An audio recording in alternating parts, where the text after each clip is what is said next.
Assalamualaikum warahmatullahi wabarakatuh. Bismillahirrahmanirrahim. Alhamdulillahirabbil alamin. Segala puji bagi Allah Subhanahu wa taala. Shalawat dan salam semoga senantiasa tercurah kepada junjungan kita Nabi Muhammad sallallahu alaihi wasallam beserta keluarga, sahabat dan seluruh pengikutnya hingga akhir zaman. Diam adalah kehancuran, bangkitlah menjadi umat penggerak kebaikan. Kajian mendalam menjadi umat penggerak kebaikan. Ali Imran 104 dan 110. Kajian ini bersumber dari ayat yang telah disusun sebelumnya. Titas umat Islam sebagai umat dakwah, umat yang hidup, umat yang bergerak. Hakikat amar ma'ruf nahi mungkar. Jika kita renungkan lebih dalam, ayat ini bukan hanya perintah, tetapi sistem kehidupan. Dalam perspektif ilmiah dan sosial, amar ma'ruf nahi mungkar adalah mekanisme kontrol moral masyarakat. Tanpa itu, masyarakat akan berjalan tanpa arah. Nilai akan menjadi relatif dan kebenaran bisa kalah oleh kebiasaan.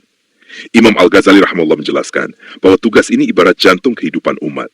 Jika ia berhenti, maka rusaklah seluruh tubuh masyarakat.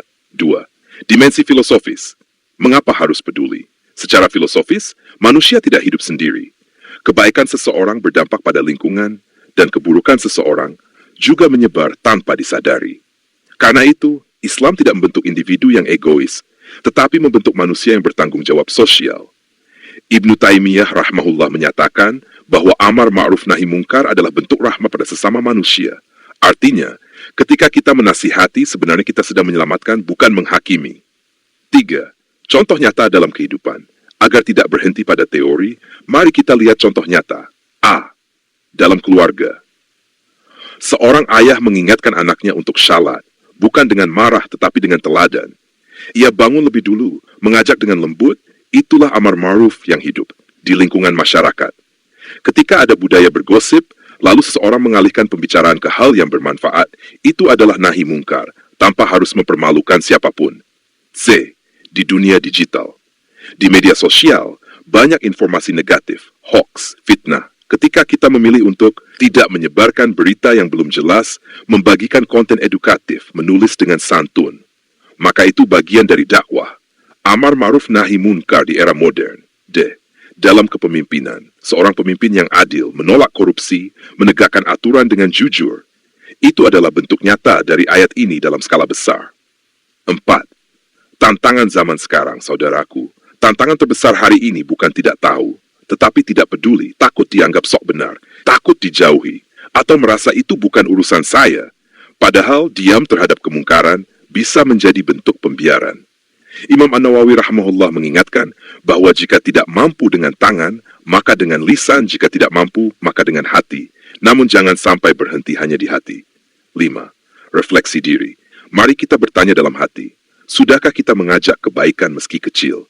Sudahkah kita mencegah keburukan, setidaknya dari diri sendiri? Ataukah kita lebih sering diam? Karena sesungguhnya perubahan besar selalu dimulai dari kesadaran kecil. 6.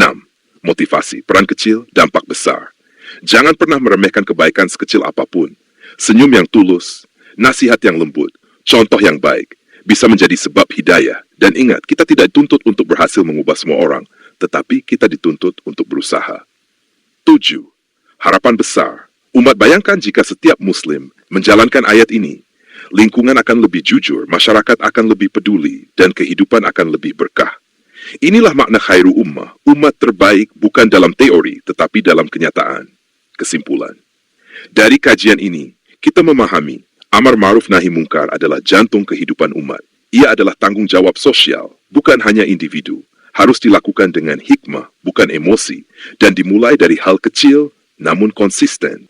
Jadikanlah kami hamba-hamba yang peduli, yang ringan langkahnya dalam kebaikan.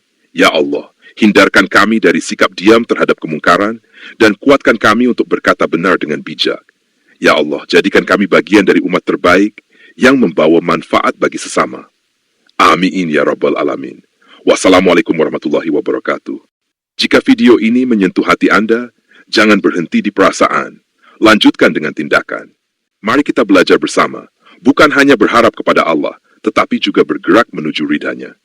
Sampai jumpa di renungan berikutnya. Tetap sabar dalam langkah, dan tetap tawakal dalam hasil. Allahumma salli ala Sayyidina Muhammad. Wassalamualaikum warahmatullahi wabarakatuh. keselamatan, rahmat, dan keberkahan Allah tercurah kepada kita semua.